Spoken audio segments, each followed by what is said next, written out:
Ja. Har jeg signet av møte. Vi til å møte kun vi til nerver, til signing, til nøye, til styrke. Vi til å møte kun vi til dørt, og til nerver, og til åre, og til kraft. Og signet med til å tåse. Vi må til å tåse det år rundt og rett, og vi til å signet og salva hvert øyre som luster, og vi til om at styrke deg. Styrke deg, ja. Det er mest høyla og trygg og i Jesu navn. Amen. Ja. Jeg husker om Øyne stender at stender om Guds sånn og nøye. Det stender i 4 Petrus brev 5:12. Og her som det sanna finst, her som man i overhover nevner at heter den sanna nøyen, så det og som tog så avdukket at det er noe falskt som finnes det, som ikke den sanna. 4 Petrus brev 5:12. Vi Silvanus og en troføsten brauer i tjatikon, som i halte, her vi skriva stått og formene og vittne at dette er hins sanna nøye Guds og i det standa ui. Hins sanna nøye Guds. Og så det 4 Timotheus 6:3. Her stendur 4 Timotheus 6:3. Bare til å teka noen år til å bytja av. 4 Timotheus 6:3 til 7:24.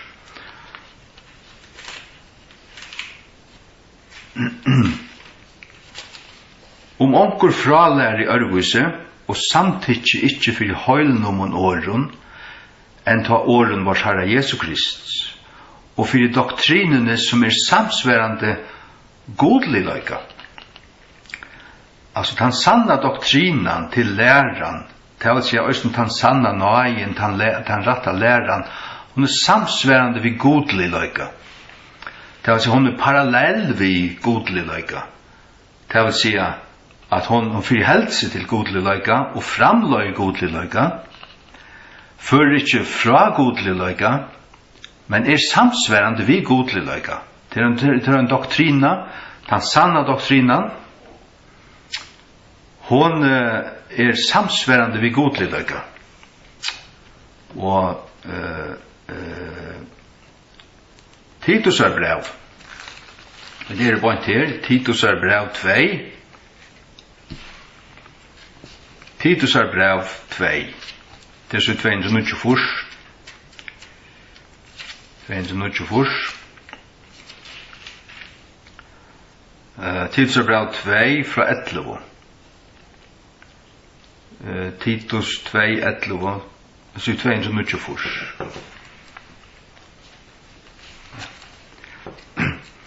Fra 11 til 12. Tog Guds nøye som vi fører frelso, byrst for alle måneder. Så legg meg til Guds nøye vi fører frelso. That accompanieth salvation, byrst for alle måneder. Og hon lærer okkon at vi skulle avnokta av godlighøyga og verslige lister, og liva idroelige, rattviselige og godelige, og hese nuverande verald. Legg meg til. Den sanna doktrinen, hun samsværende vi godlighøyga. Og her stender om Guds nøye, vi har akkurat tås om at Peter skriver at heter hinn sanna nøye Guds som det standa i, og her så gjør vi at Guds nøye som vi fører frelsom byrst for alle mannen, og her som hun kommer til, det som takker mot henne.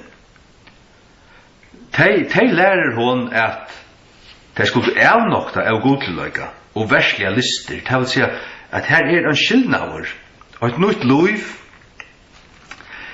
Ikke bare til at du av nøye vi trygg rattvusgjørter og alt lukka som i lærerne, det var lukka som og i teoriene, men dette ber verilig avvøkst. Tog at nøyen lærer okkun. Nøyen lærer okkun at vi skuldu avnokta av godliga og versliga lister og liva utruliga, rattvuseliga og godeliga og i sin nuvarande verald. Det er således som det er liva.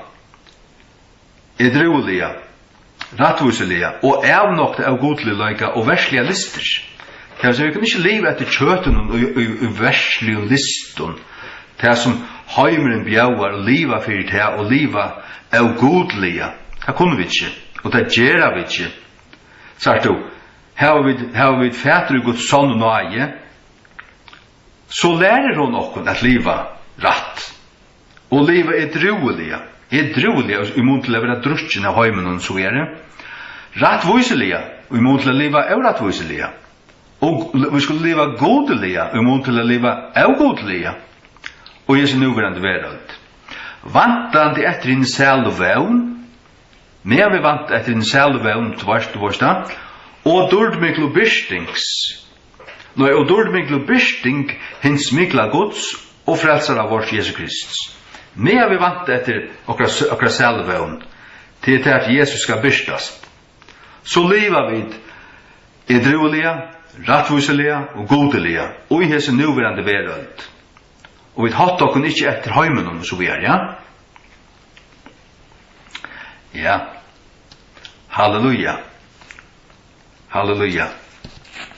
Vi får vågjare. Vi får vågjare til Judas.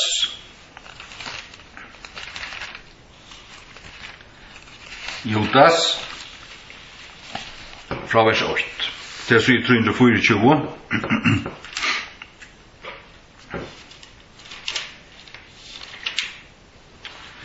Judas tjener Jesus Krist og bror Jakobs til tørra som og halgair av gode feir og varvåter i Jesus Kristi og kattleir. Miskun tekun og frigjur og kærløgje ver markfalda. Elska og tid. Ta jeg vart i allan ugenskap a skriva tekun om mina felagsfrelso, vær tenne i turvelet tjamer at skriva tekun og formena tekun, at tid skulle du alvarsamligane struja fyrir trunne, som var øyna for finnjun tom høylav. Til at er avviser menn, skrittner inn, crept inn, som King James sier, avvarnande, unawares, som avur fra gamlar tøy var utnevndir til lesa dømfelling. Av godelir menn, sagt du, tar ikke godelir, tar av godelir, som snikva nøye Guds vors til kjensku. Sagt du, den sanna nøyen, Guds nøye, som er byrst for alle mannen, hon lærer okna liva godelige, og nokta verslige lister. Men det finnast altså avviser som snikva nøye Guds vors, turn the grace of our God into lasciviousness, stender King James, til kjensku. Det vil si at tar skulle øydas fyrir at møtteka nøyina, men tar av versk pregva til at tar slett ikke kjenna god.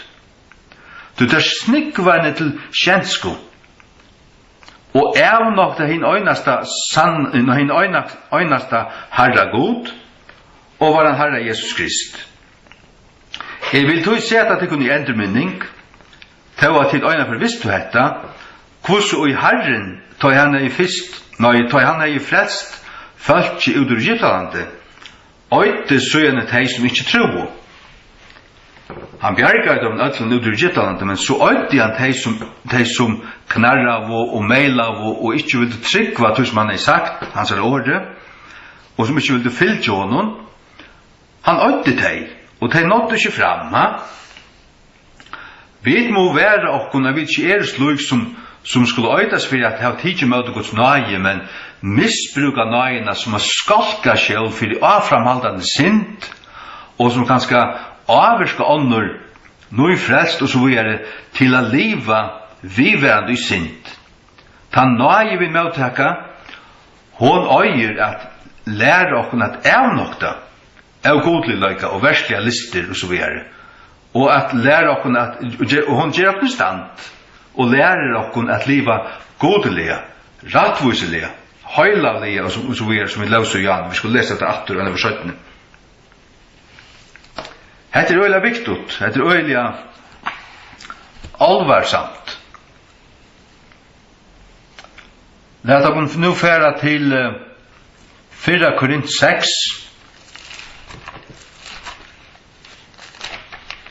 Fyrra Korint 6.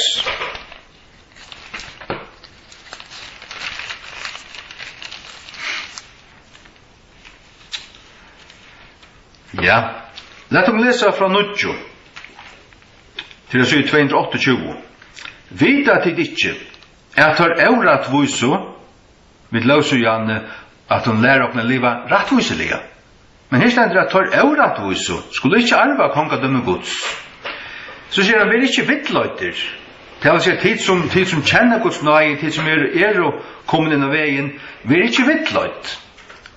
Vi ikke vittløyter, hverske siløysingar, eller avgodadorskarar, eller hårfremjarar, eller kvinnolatier, eller misbrukarar av sjálvun vi mannkine, eller tjauvar, eller guirier, eller drittjumenn, eller ilmælesmenn, eller peninganøyarar, skulle arva kongadømme Guds.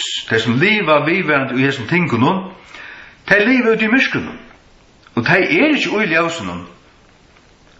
Det vil si at det ikke til at du snavar onkodina og av misgavun gjerst onkur hesson tingunum, men anja hesson tingunum her kunne ei kjenna til, du kan som vera til som du erst. Det må ikke vera. Det som må ei kjenne okkun til tar avvøkster som Guds nøye framløyer til at vi bera avvøkst som samsværer ved omvending til at vi vekser i høylavøyga, at vi fylgja tog doktrinen som samsværende vi godlig løyga. Samsværende vi godlig løyga. Halleluja. Og han sier så i vers 11, og slutjer våre sommer av det, så har du færen tog. Slutjer våre sommer av det, men tider tvåeier, det vil si vaskeier, tider halgeier, men tider rattvusgjørter, og i navn i Herrens Jesu, og vi anda godsvors. Så er du, her stender rattvusgjørter, vi trykker på rattvusgjøring av trygg og alt her, det hvordan det vil arbeid inn, hvordan det vil lagt ui okkon. Men ta vi medtaka Guds nøye, så må det ikke være til åndsjes. Vi må ikke øydas for å være, men okkara versk, okkara liv, og alt det som vi sier, og det som vi og vittnar noe annet. Okkara liv må samsvara vi det som vi gjør til. Så er du, disse tingene her i vers 9 og 20, heter ting, altså, siløysingar, avgodadorskarar, hårfremjarar, kvinnolatier, misbrukar hvis som i mannkinn til å si sodomittar, tjauar, guirier, drittjumenn, ilmælsmenn, peninganøyarar og anna luknande, ja. Det er ikke kongadømme Guds. Og så legg til merkes at i vers 11 sier han, slutjer våre somratakon. Det vil si det er sånn Guds bøtnene, det er ikke sånn her. Kvoi? Det er tåeier.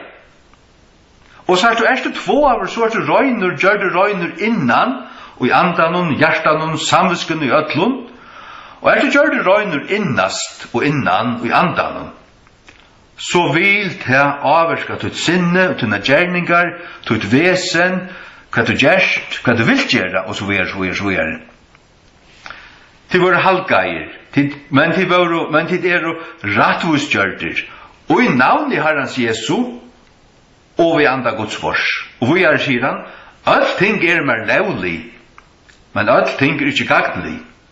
Alt ting lovlig til mer, men jeg vil ikke være førder under valg i avnøkken. Så du, vi frøy, vi frals, vi ikke træler, men som frelst, som nåeie, ratthusgjørd, halga i vi blaue, så vilja vi, som sånn Guds bøten, liva som det som vi gjør til, av Guds nøye vi trygg. Og satt Guds baden søker og innskjer at livet høylagt. Så kjenner det nøye Guds verilige. Det ber avvøkst og den rette læren, den sanne doktrinen, hun samsværende vi godelig løyga. Leta kan også lese i 4 Korintuccio. 4 Korintuccio fra vers 8. Her er rett brøver, så vil de ikke at tid skulle være avvitande om hvordan i atler okkara fedrar var under skoinnon, og atler fører tjøkken skjekven. Og var atler døpter, Moses i skoinnon og i sjøvnon, sagt du, det er ikke næstøymen, det er atler var døpter, Moses. Tar måtte fyltja. Sagt du, og out og atler samme antlige mæter, out og manna for henne, og sau Guds versk og alt det her. Men legg mest til hva hente vi er vitt om, vi da langt lyset der til Judas, at søyan øyde god hei som ikke tro. Så vi standa vid trygg. Vi var frelst vid trygg, men vi må være standande ui trunne. Og være verande ui Jesus og bæra avvøkst. Og drukk og alle samme andlige drikk, så jeg tar drukk av til andlige klette som fyllte taimon, og tan klettur vær Kristus. Så stendur, men vi mengar tar det vær god ikkje vel nøgtur, så jeg tar våre velter kall i øyene. Men disse ting var okkara firedømers, så er det okkara, han skriver etter altså til Mønjød og Korint, og en høytning av Mønjød, og han sier okkara, til å si at det er ikke bare til jødene her, det er også til de høytninga frelstu, eller det som frelstu er høytninga tjauna, som ikke er jøder. Disse ting var okkara firedømme, til å si at ta vi lesa Mosebøkene her, om hvordan god gjør det vi jødene her, at han øyde summe og så videre. Det er okkara firedømme, okkara avværing, kunne vi sige. Til tess endamåls at vi ikke skulle gjernast etter ytlom tingkun og en så tøyrøsten gjernast. Det hette skriva til å si at vi lesa alt i Gamla Testamentet, og om hvordan god før vi jødene, så det skriva som firedømme fri okkun, for jeg vet ikke skulle gjøre som teg. Så sier han vi er ikke heldur avgoda dorskarar. Så du teg gjørdest avgoda dorskarar, vi skulle ikke være til. Og en så sommer tar av euro, som skriva stendur, falskje settes nyer at eta og drekka, og røstest opp å spela. Så han nevner her, eta og drekka og spela. Det sier mer til at om tutt liv er bæra mætur og drekka og njøting og stottløyge og underhalt, så du en avgoda dorskare. Så livet du fyrir kjøtt, du vil bare liv og njøting, du vil bare rusast av seg ver. Vi løser her i en sanna nøye gods lærer okken at avnokta, veraldlige lister, veraldlige til heimsins glant, heimsins glans og gløym og glint og fjæs og underhalt og konserter og fotball og håndball og ditten og datten fra øynene til det nasta, til det nasta, til det nasta, vikskifte etter vikskifte, og det gjør ikke gode gator. Det vender gode bætje, og det søtja stuttløyga. Det er avgoda det skal. Hvis vi leser Exodus 2:36, vi talte hånden her, og slå opp i Exodus 2:36, Exodus 2:36.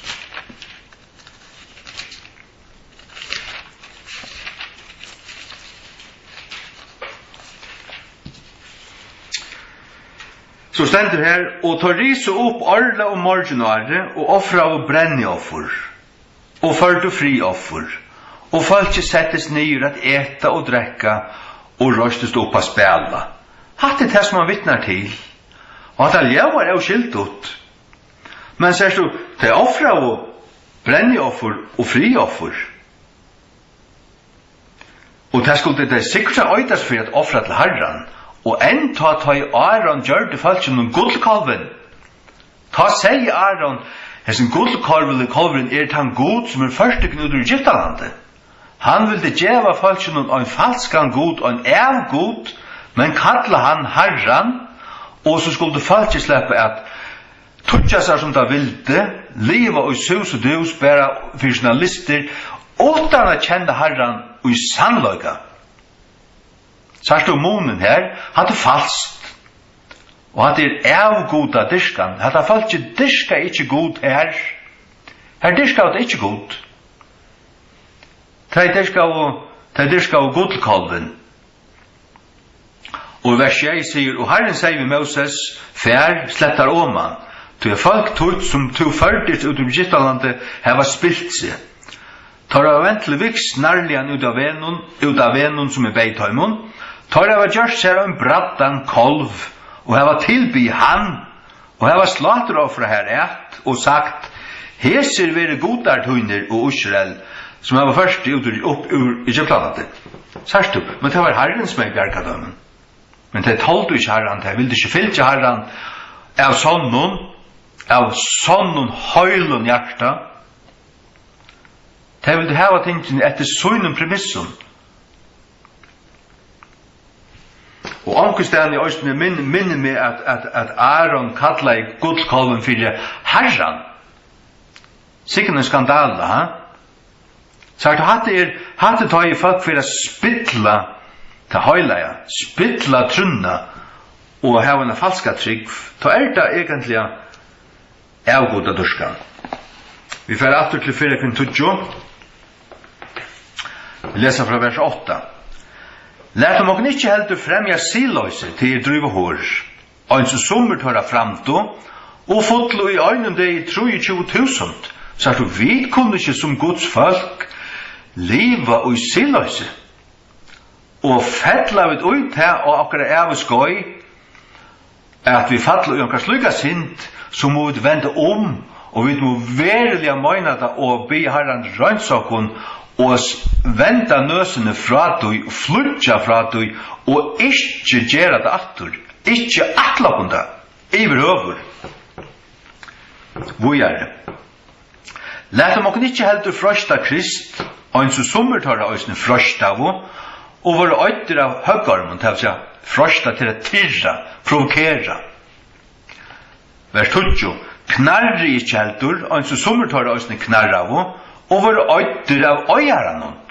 Vi må ikke knarra og grenja og bare grenja og knarra og ikke hava trygg at det som god gjør rett at det har møyning. Romarbrevet 8:28 sier at alle loter samverska til gaua til dem som elskar god, tar som hunne kalla og etter rådjer hans herra. Alle loter, og som ta strauna og kjelja vi færre jøknun, elskar vi god, så lete god da samverska til gaua sånn at det gagnar okkur i sørstenda. Så er det ikke knarra iver, skjønnøyt? Vers 11. Men öllese tingene hendu tøymun til firedømmers. Og de skriva i fyrir okkara formening. Formening anmenning. Okkara formening. Okkun og i veraldar endar komner ivers. Hvor er det? Først vegna lett han som heldur seg standa, djeva gætur at ikkje han fattler. Så at vi suttje her hvordan de fotlo i øymørsene, og god øyde de, til at de fyllte ikke av høylen hjersta. De fotlo i sint, de fotlo i knarran, de fotlo i vantrykk, de fotlo i ditten og datten, og de var øyd, de kom ikke mal. Sjalt om de var døypt med oss, og de er øyd og andlet manna, og de drukko en andlig drikk, og som er Kristus, de drukko fra Kristus altså, og de tingene skriva et okkara formening. Vi må i øren være okkon, vi må genga varliga, og fylgja Jesus vi ødlen hjärsta, og være okkon ikkje et falla fra. Han sier det altså her, kvarsvegna lett han som heldur seg standa, djeva gætur at ikkje han falle. Du heldur det standa, djeva gætur, ver væren, pass på det, at du ikke fettler. Hette altså til okkara. Og vi tar også lyse til det som vi leser i Mosebøkene om Israels bøten, hvordan tar man først, hvordan tar man tekst, til skriva til okkara formening, okkara, og som fyrdømmer for okkon, til å si vi må lære av det. Og ikke gjøre som deg, nei, Vi skulle teka vi Guds nøye og lete henne viføre og lære okkon høylaløyka, sannan høylaløyka. Så stender vers 13. Ongen frøsting hever tidsi tikkun utans luk som manne vanlig, men gode trofastur, som ikkje vil løyva tikkun å være frøster til at det menter, men vil vi frøstingene òsne gjer ein ved at røyma. At det med å være menter å bæra det, altså hvis vi være frøster og det å sera svårt, og vi ber god om hjelp og en ved at klara at ikke fattløs ned, så vil god gjøre oss en ved at røyma, at vi kunne røyma undan det. Så sier han, hvers vegna møyner karstelskave brøver, møyner karstelskave omkylda, flutje fra avgodaderskan, sier du, flutje fra. Vi må flutje fra som tingene, og det at medvite halda okkom fra det. Nei, vi kjenner det, vi sutja det hva det vi geng, vi narskast ikke tog, vi leta det ikke inntak okkom, vi leta det ikke avvirka okkom, vi flutja fra det. Flutja fra avgodaderskan. Og her vil jeg òsne flutja fra avgodaderskan hikk, flutje fra avgodaderskan. Det kan lukka nu lesa atur, ja. Og i 4.6, 8. Til 228. Her stendur flutje siløyse. Så apropos av flutja fra avgodaderskan. Her sier han også flutje siløyse. Vi skal også flutja fra siløyse. Hver sinn som mever gjer utanfor likame, men han og fremur siløyse, til å si driver hår, syndar mot sin egna likame. Du syndar mot sin likame, du gjør sin likame skeia. Og så får han ta som at akkurat likame tempel halka andans. Kvært, vil at ikke at akkurat likame tempel halka andans, som uttikkun, som tid heva av gode, og tid jo ikke tikkar egno. Til å si, vi kunne ikke liva som okkur sjálv lister. Vi ikke langt okkar egnu. Okkar lika med tempel halka andans, han det huset som halva anden bor i. Og så kunne vi ikke sinte med okkar lika med til at vi gjør Guds anda sorg. Så sier han også til at tidligere kjepter fyrir døyran prus, døyrmete tog god, oitikkara lika med, og oitikkara anda som Guds. Vi kunne ikke sånn skilja som sommer vilja læra, at okkara frelsa, okkara rattvurskjering, okkara høylaløyge bare og okkara innere menneska, og lika med lika mykje. Det kan ikke bøtast på. Nei, Paulus sier han måtte kua sitt lika, for det ikke han som prætika for øren skulle være en bortvisingur, være brekkaur. Det vil si at gjerer som vi gjerer vi okkara lika med, her jo synd. Vi synda ta imot okkara likame, og som vi lauser her i 4.6, 9 og 20, at vi kunne ikke liva som siløysingar, avgodadurskarar, hårframjarar, kvinnelattir, misbrukar av kontrollen vid matchene, tjauar, gøyrir, drittjumenn, illmelsmenn, penninganøyarar. Gjera vi det så vi ikke kongadom med Guds. Til hatta egentlig livet du så som hatta, så det prekvom til at du ikke kjenner noe i Guds. At du ikke hever, at du ikke stender ui til sånne noe i Guds. Til at noe i Guds, hon lærer okkon at avnokta veraldlige lister og liva godelige, rattviselige, høylavlige og så videre. Sørst du? Hette alvarsamt, hette lukka som, hette kan man sia, utlivingen av tog som god og lagt ui okkon, og det ikke lukka mykje. Det ikke lukka mykje. Og okkar kristendommer må ikke, okkar kristna trygg må ikke bæra vera endaleis læra og snakk og vidan, men som ikke av sånn hever brått okkon og ei kjenner okkon, ikke bæra lukka som ta vid mittlen til høyla, eller ta vid vera satt, men så så kanskje vi har et dobbelt liv hvis vi fer utenlanda eller hvis vi heima og kanskje konan fer någonstans det tror ansvar alla i hus och så knappla så livet och ett annat liv här och så vidare ja. Nej. Vi må leva okra troar liv samsvärande vi godliga. Låt oss läsa att det här att är så gott. Så Titus att det som läser i Janne Titus 2 8:7-24 från vers 11. Ty är Guds nåde som vi för frälso. Alltså Guds nåde hon vi för frälso det vill säga tecken emot Guds nåde av sonnen som Petrus skriver i en sanna nåde Gud som det standa oja. Guds nåde som vi för frälso tackar vi emot Guds nåde så är vi frälst men så må vi leva som Guds barn. Og bish for alle mannen. Og hon lærer okken for hon Guds nøye. Vi skulle evnokta. Det vil si evnokta. Nokta okken sjolven eller vreka.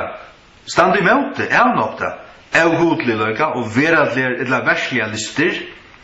Og liva edruelige, rattviselige, godelige og hese nuverande verald.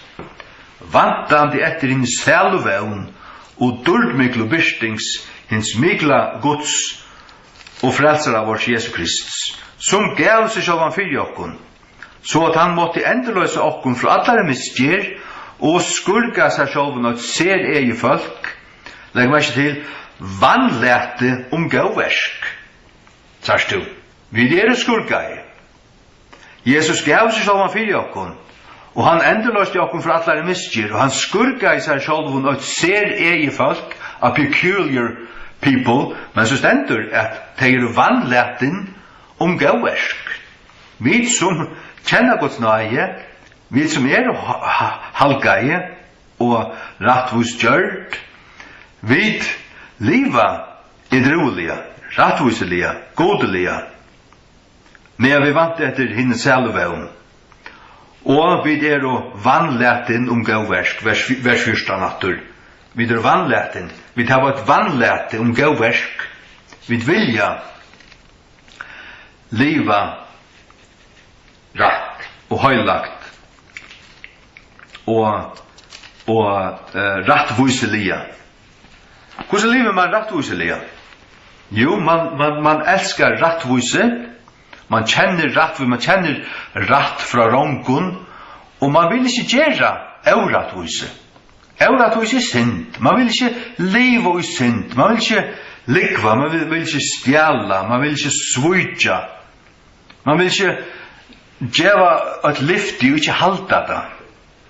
Ber ikke til å komme, så sier du fra, og så videre. Du vil være et rattvust menneske.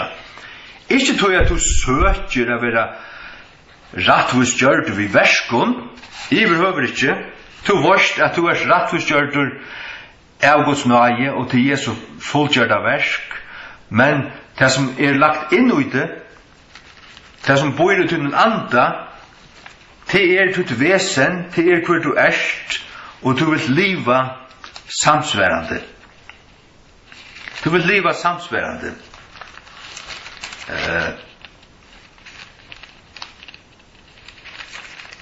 Halleluja.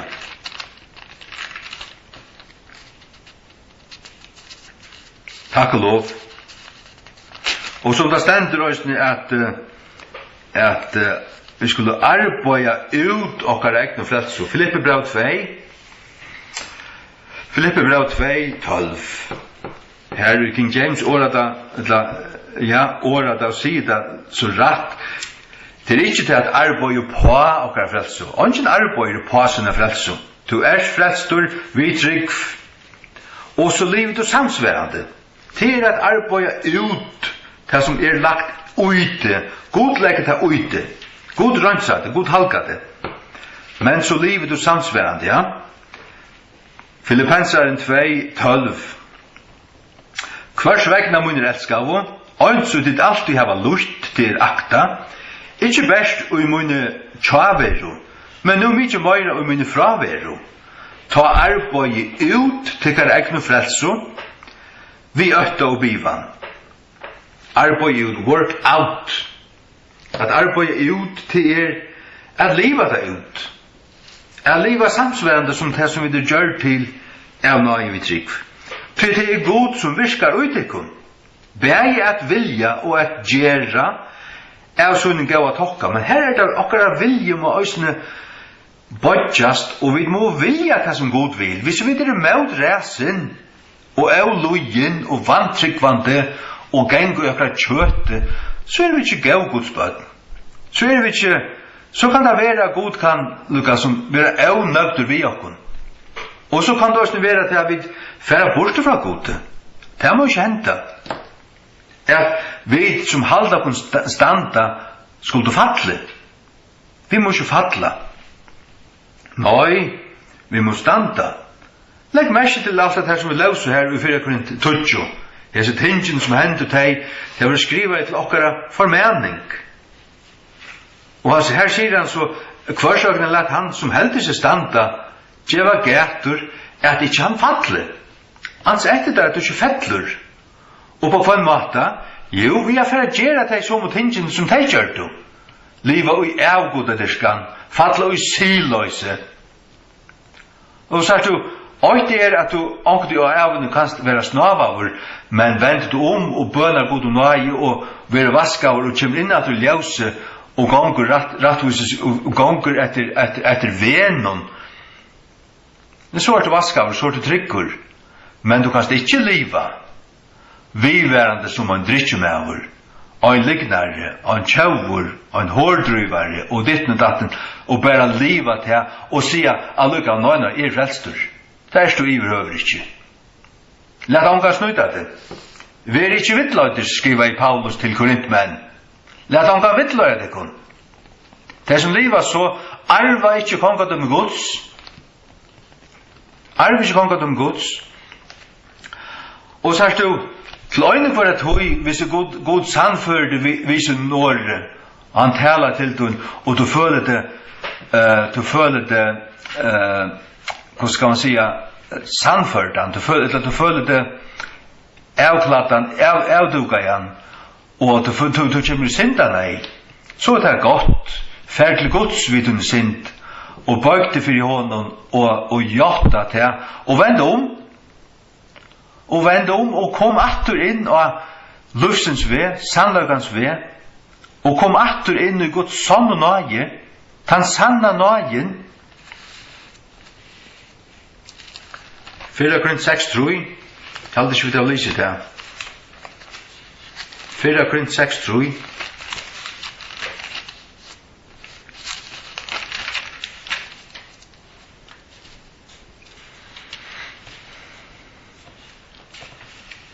Nei, 4, boja.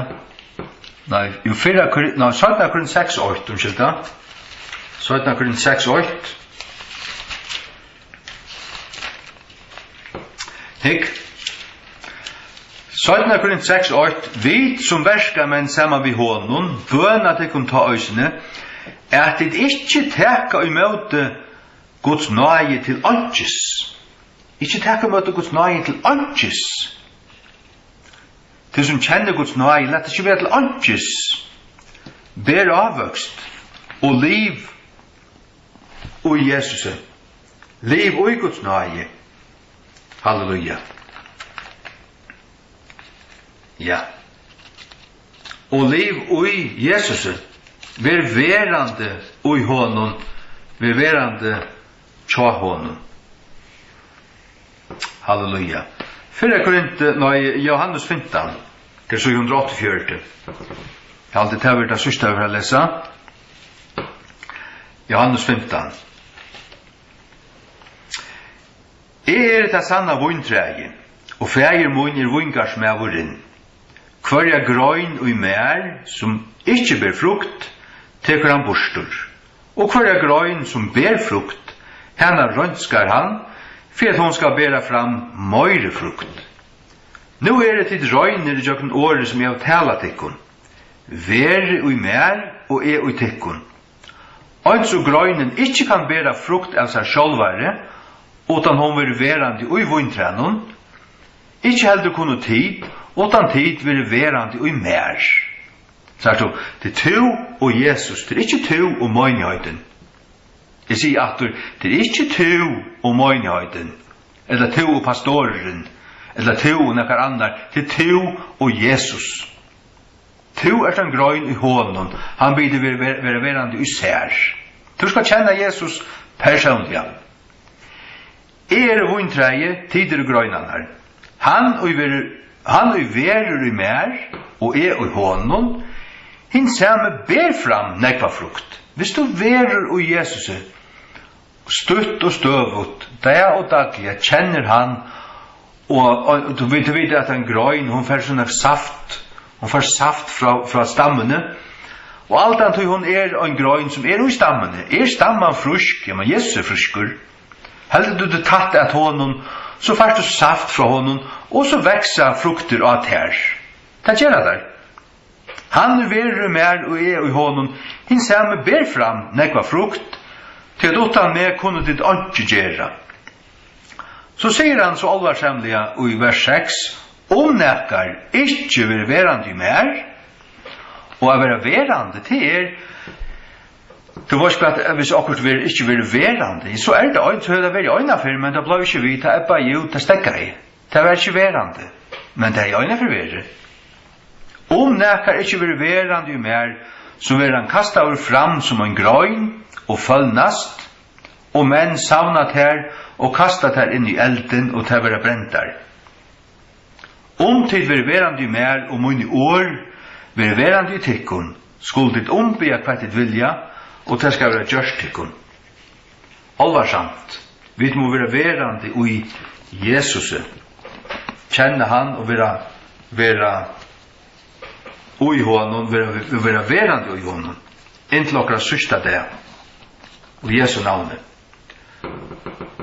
Halleluja, takk Herre for hessa stund, og for hessi år vi til Lise, hvordan du år taler til okkara, og denne nøye, det sånn og Guds nøye, og slukar som av godlige, som kommet inn i middelen okkon, men som snikva Guds nøye til kjensku,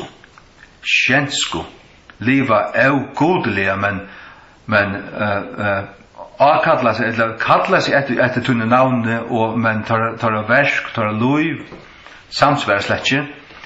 Og så sa vi oss her fyrir kan tutju, hvordan de var øyt her, og hvordan de fotlo i avgoda durskan, og i silløyse, og knarran, og andre ting. Og hessa gjerina her, vi løs i fyrir kan 6-9, som de som liva etter oss her, de arver ikke Guds rydje. Og så sier han, sluk vevret hit øyna fyrir, men nu er det tvåeier, halvgeier, og det ja, vi tøyner navn, og vi anda tøyner, men han sier her, sluk vevret hit, så at vi og halga og rønsa, sast òsne ut høy, at vi ikke langt gjerra til tingene. Og som vi òsne løs her i Titus 2, at tøyner hon lærer okkur at nok test tingene her, og å leva godlige, rattvislige, høylagt, og hans nuverande ver, og så gjør. Herre, jeg byd om at vi må søtje tingene og ha det klart for eia, og fylgjat her og i sannløyga, vi sannare trygg, som visselige sast, og i tøy at vi elskar rattvise og gjerar innan rattvise, og at vi vannleten gauversk, såleis at av tøy at vi har Guds lov i akon, så ber han avvøkst at vi liv og høylagt, tøy vi vil ikke syndemøtet her, til okkar innskje, og vi vet at det ikke gonger som vi atla av, og det gjørta vi, det får vi som fyrirgiven, men vi tar alt tøy til for eie at liva så høylagt og så rønt, som vi av tunne nøye, vitende kraft, vitende anda, i høver kunno, tog at vi livet etter okkara anda, okkara endefødda menneska, ikkje etter kjøttene. Og så sånn genga vi fra ljøse til ljøs, fra dør til dør, for god at skåa av Sion. styrkt ut folk, og fyllt av den kraft nu, kvitsona vi talta kvitsona, og tidsen nekka vi bare feira og kalla det nekkar halvdideir, nei, vi må kjenne denne kraft og liva i henne, og ikke bare to som akkur heilige ideer, nei, vi liva tjatt her og ut her, og vi liva heilagt kvønde, òsne daglig det, til arbeids, hva vi så gjerra, så vi tutt heilige folk, tutt særegna folk, som tur lost ut og halka vid den døra bara blaue og vid den heilige anda og vid den vannlaten gåversk. Og Jesu navn. Amen.